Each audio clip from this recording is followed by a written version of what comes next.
those who've been locked in since episode 1 and 2, welcome to those that is your first time chiming in. I'm Jawan, a.k.a. Wop, and I'm here with Ronnie.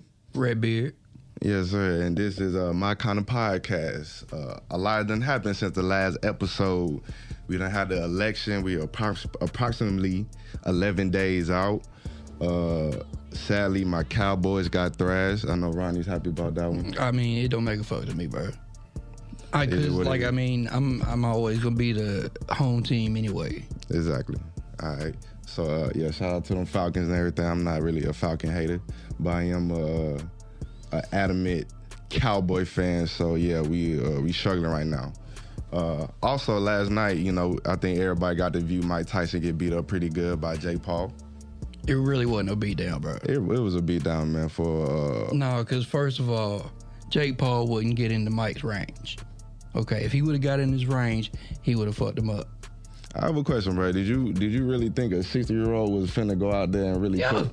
It's Mike Tyson, bro. I think they fooled us, man. I think folks really fell for the facade. All the videos of him on a little punching sparring bag. Man, ain't no way in hell no damn 60-year-old was about to go in there and really beat up on a guy who's really been training, even the great Mike Tyson. I felt like the nigga was in there chewing the cotton out his glove. Yeah, man, it wasn't a good look, man. But I can say he did survive and he did walk away with a good little, nice little bag. But I think all of it was for promotion, for money. I think they knew, man, it wasn't finna be no real fight, man. To really put a 60-year-old in there, no matter if it's Mike Tyson, Holyfield, bro, there's no way that was gonna be a real competitive fight. I mean, but like I say, bro, okay, first of all, Jake Paul was a YouTuber when he first started. That's how he got his money. Yep. Right? Then he jumped in the ring with a couple people. Then he wanted Mike Tyson for some fucking reason. He wanted Mike Tyson. I think it was all for money, man. I was arguing with a guy from work. He was telling me, man, have you seen Mike Tyson, man? I'm like, nigga, I seen a 60-year-old before. This one just more in shape, but it's only such you can only fight against time, right? I mean, even the great Mike Tyson, gonna win that fight. Even the great Mike Tyson, man, and I think he might be the only 60-year-old who probably could have done what he did last night. So I take my hat off to him. But as far as really thinking that this was going to be a competitive fight, like Mike Tyson and Jake Paul was going to go in there and really swing on each other, I knew that shit wasn't going to happen, man. I knew this shit was for some money. This nigga Mike Tyson was fucking half naked 5 minutes before the fight. Like, I knew it. His little panties. Yeah, I'm like, panties man. and socks. I'm like, Netflix, you out of pocket. First of all, the streaming was fucking laggy than a motherfucker. I actually had to go on meth streams to actually watch this shit. And then when you did tune in on Netflix, nigga, you see Mike Tyson in the jock strap 5 minutes before the fight. I'm like, man, what kind of production it is? But one thing I can say, man, they poured a lot of money in there, man. They had Cedric the Entertainer, Roy Jones. They had a lot of folks in there. So I take my hat out to Jake Paul, man. The man really has become his own promotion. And he really do be knocking niggas the fuck out as a YouTuber. Like, he kind of earned my respect. I would love to see him fight really somebody that really boxing right now is really relevant. But I can say as a YouTuber to do what he doing, I take my hat off to him, man. But I'm just glad we didn't see this white boy knock out a Mike Tyson. A vet. A legend. A legend, yeah. That's right. So... Yeah. So it was an interesting night. Damn, I was gonna say something too. Hey, I want to add something there. Look, we had a conversation afterwards, man, because I think it's mind blowing of how much money he made in, what was that, 30 minutes? Man, what, 8 rounds, 2-minute rounds, 16 minutes? One fight. I think he walked away with, what, $20 million just from that fight, and then you got to add in the promotions and productions, and guaranteed that nigga was out there passing out his weed and shit, like, man. And shrooms. Shrooms. He doing shrooms too. It looked like he was on shrooms before the fight even started. The nigga was out of it on his way to the ring. But yeah, he walked away with a good amount of money. $20 million plus for show for 16 minutes, nigga. That sound like a win to me. Yep, and then can't beat it. And then on top of that, his age. 58, but I like to round up. The nigga's 60. Basically. So he's on the brink of death here. So he could have damn near died in that ring. For sure. So for him to, train and go in and do what he do and still walk away with the money that he made. So that lets you know, bruh, you are never too old to get that $1 million check, bro. that's one way to look at it, right? Another way to look at it is like, man, how much money do these niggas need to retire? Like, I still look at it like, damn, even Mike Tyson, all the money he done made, he still got to be out here in his pennies, chewing on his glove just to make a couple dollars. Same thing with Floyd, right? 20 million. I mean, 20 million sound big to us, right? I guarantee you this man got a $350,000 bill he pay every month for his house. So that 20 million is a lot to us, but I guarantee you with the type of bills he got, that 20 million is gonna last him probably like 2 to 5 years, and he might be in here fighting another 20-year-old chewing the cotton out. Man, I hope not. So I'm looking at like, man, like I would love to see some of our legends who done should have got rich and now riding off in the sunset, sit the fuck down. That's a good point. And relax, man, because I don't really know anybody. Dr. Dre, Floyd Mayweather, even Evander Holyfield. Like, it don't seem like none of our successful celebrity individuals are sitting going out with a W. Going out with a W. It seems like they still have to work and grind at 50, 60, 70 years old. And it's like, bro, y'all ain't got no retirement plans when y'all sign up for this shit. So there's many different ways we can look at it. Right. Perspective, right? Mm-hmm. Those are conversations we were having during the week, and we're going to talk about perspective involving the election a little later on in this podcast. But many different ways you can look at something, right? So we can clap our hands at Mike Tyson getting his money, but also we can look at it like, damn, Mike, you 60 years old and you still got to chew the cotton out your fucking glove? Mm-hmm. Like, that shit was crazy to me, bro. He was really in there chewing like he got a chewing disorder, man. So that should tell you. I'm glad it wasn't his ear. Yeah. Right. Boy, I'm glad it wasn't Jake Paul ear. That's what I'm saying. Yeah, maybe he should have wore that fucking ear guard. Okay, that nigga. I do like the fact that Paul, like, he did kind of pay like respect to him in that 8th round. Oh yeah, I'm glad because to be honest, man, to be a real boxing fan, man, for you to really think that going out and you knocking out Mike Tyson at 60 years old is some type of accomplishment. I'm glad he had enough sense to realize, like, yeah, let's just go ahead and get this money and let me not beat up this old man. Because I ain't gonna lie to you, he would have done that, bro. I don't think he would have made out that ring. I would have put on the plane ticket my damn self, nigga, and by the time he got that ring, I would have been waiting for his ass. Mike Tyson, bro? Nah, cause bro, it's just even during some of the rounds, I'm like, damn, this ain't no good look, bro. If he would have really put Mike Tyson down, bro, and they would have let him walk out. Yeah. Man, hell nah, nigga. It was supposed to be every nigga in this motherfucker storming that ring, whooping on Jake Paul ass, nigga, for fucking knocking out Mike Tyson. A legend. Man, please. Yeah, but you could look at it like that too, because it's like, you know, he could have been like, all right, I would like to be the one to go full-fledged and knock out. I ain't gonna lie, like, I thought in the 7th round, right, because his corner was telling him, yeah, man, go ahead. Put him down now, man. Yeah. He went out there and was throwing a couple of hooks. I'm like, man, please don't let this be the round. He go out there and start hooking on him. Right. Really, I watched Jake Paul fights, man. He way more aggressive than that. Mm-hmm. So he did show a little humility and a little restraint. Yeah, I respect that. I definitely gained some respect for him. And I understand, you know, everything's about money these days. These folks, everything is about money. And they would dress it up and make it look as nice as possible and tell you it's not about money, even though, bro, everything is about money. Yeah. Everything revolves around money, and right now, folks would do some of the craziest shit for the bag. So yeah, no, I feel like we're gonna see a lot more. I seen fucking Shaquille O'Neal and Grunt talking about making an NBA versus NFL celebrity boxing thing. So who knows? You might see Shaquille O'Neal out there getting his ass knocked out. I would love to see Shaquille and Yao Ming or some big, tall 7-footer in the ring and let Shaq, because Shaq be talking like he did big diesel, nigga. You 7 foot, nigga. That's the only thing you got. I would love to see Shaq in the ring really swinging on a nigga with them big ass fists he got. Probably slow too. Probably slow as hell too, man. But you know, I'll be looking at Shaq highlights when he be in his old NBA highlights when he used to be diving in the ring and when he was swinging on Charles Barkley. I would love to see this big ass nigga in the ring. For sure. He looked like he had him and Charles Barkley. Yeah, I would say, take that beef off of TNT and take that shit in the ring, my nigga, and let's see who good. I feel like Charles a wrestler. Charles ain't gonna want to swing no hands with fucking Shaquille O'Neal. No, probably not. Mike Tyson, man, he had a good fight last night. He walked away with a bag. But more importantly, right, there's a more important topic that's been going on. We are officially 11 days out of the election. And if you look up, you'll see that the sky is still there. Your bills are still due. You probably still had to take your children to school, or your bills late. So yeah, man, Ronnie, how you feeling 11 days out of this election? It's bro, like, look, it's still too soon to tell, because technically he ain't gonna be back to being president until the first, second week of January when they inaugurate him.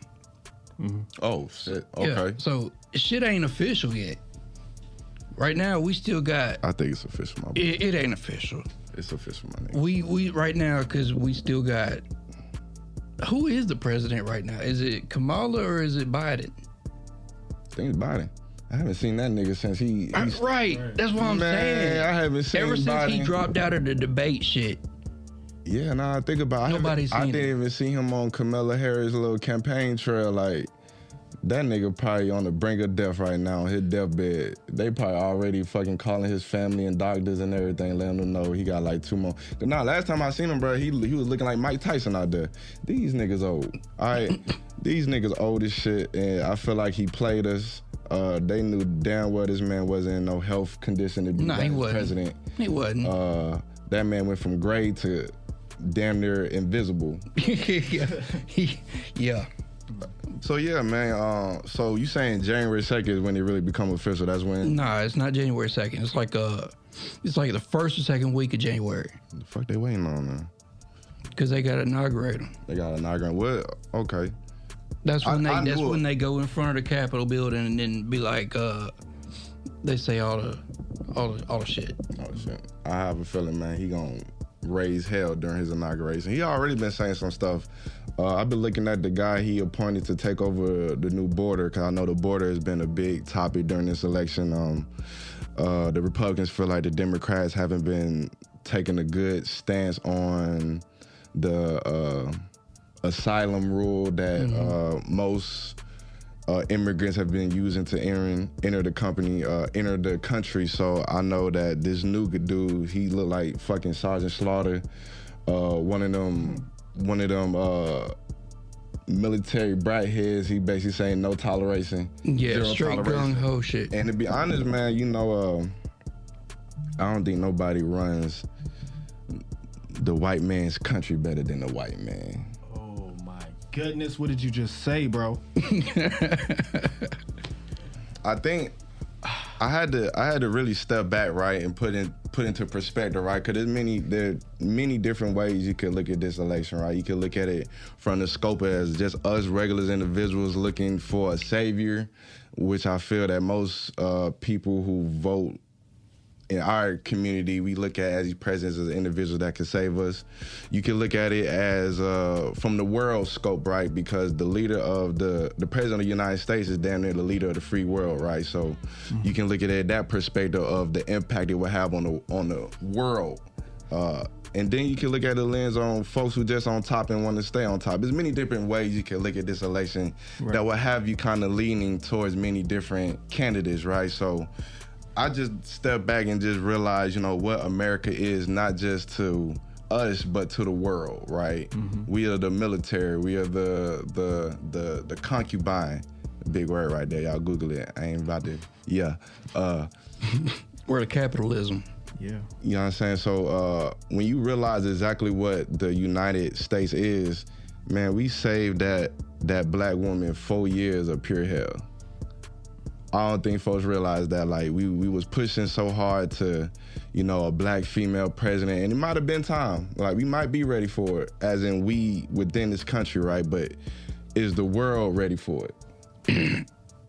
The white man's country ain't even ready for it, bro. The white man's country. You said it. Come on. This no matter how they okay, my bad. No, go ahead, talk your shit. Okay, so they elected Obama, which they had a problem with. But they was like, all right, he looks white enough, he can go. Cool. That's why I don't think they would have had a problem with her being there. is because she's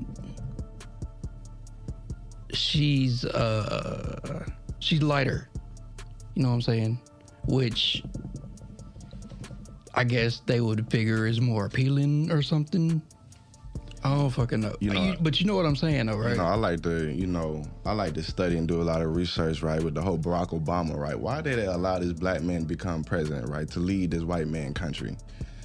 Barack Obama was tied into a lot of political issues during the Israel time, right? Mm-hmm. And I'm gonna tread lightly because I don't want to sound too.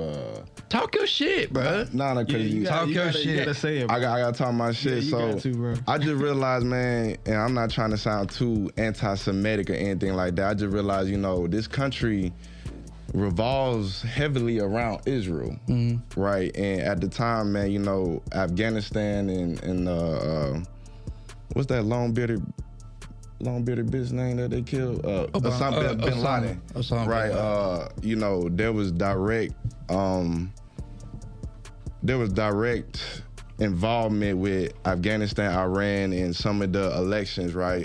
During Barack Obama's tenure, there was this company ran by this Israel security company, man, that basically started to evolve the country after the 9/11 attacks, right? Mm-hmm. So they got this $21 billion grant from the country, basically saying that we need y'all to upgrade our defenses because of the 9/11 attack, right? Mm-hmm. And if you notice the timeline, Barack Obama started coming to office and stuff like that. So I believe that they allowed Barack Obama to become president because of his ties with that Israel security company. He allowed them grants and stuff like that to, everything is about money.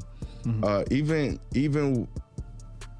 Even with the Barack Obama situation, we think he won because of the votes. He won, and most presidents win because of the donors. If you really think that, and we just get into conspiracy theories here, right? Let's just assume that there was a family or group or entities that wanted to keep a power within. Do you really think that they would allow regular individuals to vote who they deem incompetent enough to not even run their own lives? Do you really think they will put the power to put people in leadership, right? I read this book, and I'm continuing to read it now. It's called Behold the Pale White Horse. I don't even know if I should be saying on the podcast every time I... No, it's a pale horse. Pale horse, right? Every time I mention this book, folks be telling me, keep that on the hush. So if something happened to me, I want y'all to know I'm not suicidal. My car worked fine. And I ain't got no violent enemies right now, just in case anybody was wondering. But nah, it talks about... I swear to God, bro. I ain't gonna lie, bro. I had the book on my desk. And no, I was trying to show, I'm not even gonna say her name. I was showing this individual at work, and for some reason, she put her hand over the book and she slid the book away. She was like, you can't have this out in the open. She started hiding it from the camera and shit. And she had me really thinking like, yo, am I in trouble here? Really? But the book talk about the election, right? The real reasoning for the election, right? There, and I talked about it last podcast on things that the government do to kind of draw attention and see kind of the economic stance on things, right? And they kind of use certain situations, certain events, and the election is just another event on where they trying to see where the political views are, the economic issues, and then they kind of cater that, and then they start to work their little move and shit like that. So I believe elections is more about who getting the most donors. If you pay attention that each election, each candidate has a certain group of people pushing them, donating money, lobbyists, right? So a lot of times you would see that a lot of the agendas that a candidate is pushing is some of the agendas that the donors want them to push, right? So we looking at Elon Musk and Donald Trump.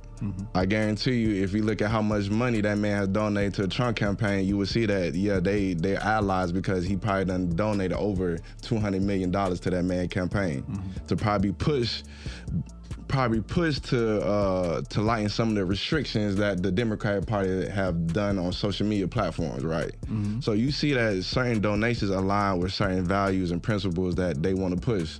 So a lot of times, man, elections are not really won by votes. Mm-hmm. It's won by who got the bigger donors. Right. And at the time that Barack Obama won, who was he running against? Mitt Romney? Who was Barack Obama running against? Don't even matter. You can't remember their name. It wasn't a big enough name. They didn't have but yeah, I think it was. Mitt Romney. I think so. Old ass nigga, another old white man. Yeah. But I guarantee you, if you look at some of the, my apologies, Ronnie. I'm not offended. I'm not offended. But if you look at some of the people who was backing it, I guarantee you they wasn't as strong as the individuals that was backing Barack Obama. Mm-hmm. There's a reason why you got the electoral votes versus the population, why the electoral votes way more. All this shit is really a facade, right? If they really was in the power of the people, our military wouldn't be out there doing what they doing. And how this shit that this country does, we have no idea, but we supposed to be a Democratic, Republican government where we vote on all the issues and stuff like that. We really only vote on putting these people in office, and then they basically do whatever the hell they want without even letting us know. Mm-hmm. So with that being said, who do you think actually runs the country then?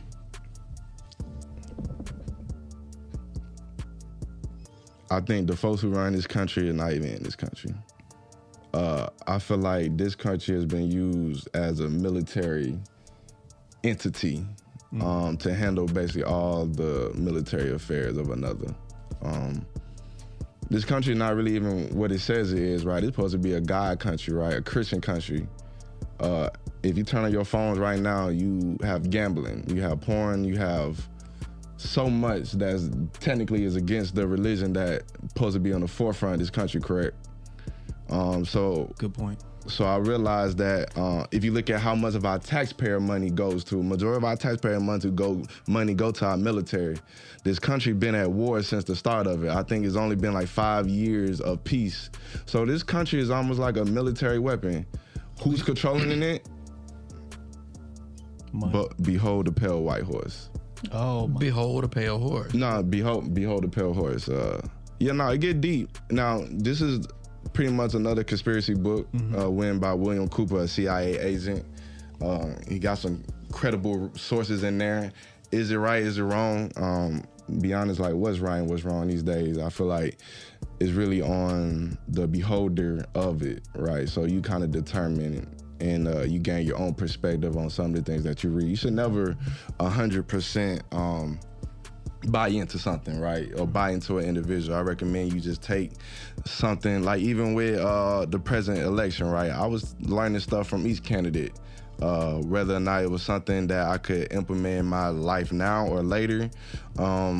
With Camilla, I didn't know a lot of the stuff that we have available as far as housing. So I'm starting to look at housing, and I'm planning to be a homeowner in the next couple of years. And I actually learned a couple policies from Kamala Harris on her campaign run, because I actually sat down and I watched the whole 2 hours of her campaign rallies. You can actually gain some knowledge if you actually sit down and read. Sit down and actually look at the whole video instead of the clips they chop up on Instagram. Right. Her campaign rally was much more than Meg Thee Stallion and the rappers and stuff like that. But for some reason, that was the only part they felt like they had to highlight and put on social media. So, I usually take the time to sit and actually watch the full scope of things, and she actually addressed a lot of policies that I didn't even know of. Same thing with Trump, because Trump is just entertaining. I just like watching those white people, like watching them white people go crazy over this man, like he really is a savior. It ain't that serious. And man, I pay attention to individuals who can have that big of a following, right? The influence, like individuals in history, the Pablo Escobars, for him to be like 5'1", to have such a big presence. I'm gonna say Hitler. I've just been fascinated with individuals who can influence and persuade so much, right? Like, and I always, whether it's good or bad, right? You could learn something from every aspect and make it good, right? So, I've just been kind of fixated on these type of individuals and how they gained such an influence and the things they did to gain that influence. And you realize there's certain tactics that are pretty universal to influence anybody, and a lot of times it's lies and violence. And then at the same time, it's like you'll be brainwashing the whole country to think that what you're doing is right.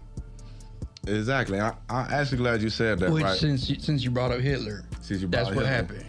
Right. Propaganda, right? How you use the media to influence, man, plays a big part. And I feel like with this election, the propaganda that the Democratic Party was using kind of pushed me off a little bit, right? Because as a people, man, we got much more to offer than, you know, rappers and celebrities, right? So them going to get Meg Thee Stallion compared to a doctor or lawyer who probably could have some good policies and ideas on how we could further expand our medical fields, how we can get more black hospitals and stuff like that. I feel like those were more important conversations that we really need to be having if we really trying to fix it. Like if you really trying to help the lower class, right? Because technically the Democratic Party was supposed to be for the lower class, the middle class. Did you really think that Meg Thee Stallion and Glorilla was what we need right now to fix? You know what I'm saying? So I look at the intent of things, right? What is your intention, right? Are you just to get our votes, or are you really trying to help us?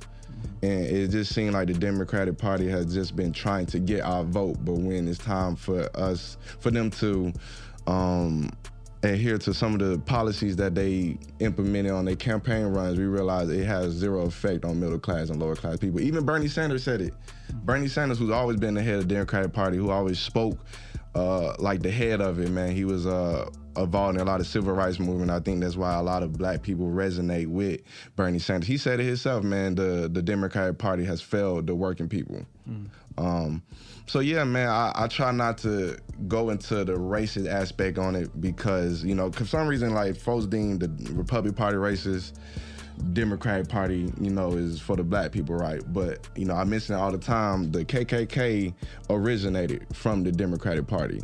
The folks who was on their staffing never switched, they died while still holding positions for the Democratic Party. The head lawyer, the dean for the KKK, was one of the head deans for the Democratic Party. So a lot of folks be thinking that, like, it switched, right? These racist people became Republicans, and then I guess the white people who like black people stayed Democratic. No, they just realized that they needed the black vote, so they start adhering and start, you know, spewing propaganda to get our vote. But what has really been done to really help us since the Civil Rights Act?